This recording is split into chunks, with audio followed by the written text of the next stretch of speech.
Hi everyone, I'm your friendly professional watch modder, specializing in G-Shock Casioak modification and customizing. Today, I received the original GA2100 watch from one of my awesome followers. He wanted me to give it a dope transformation, just like the pic they sent me. I'm about to make their dreams come true.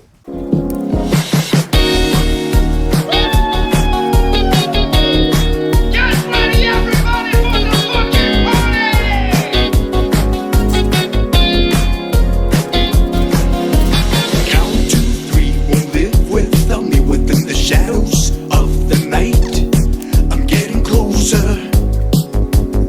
you're getting colder.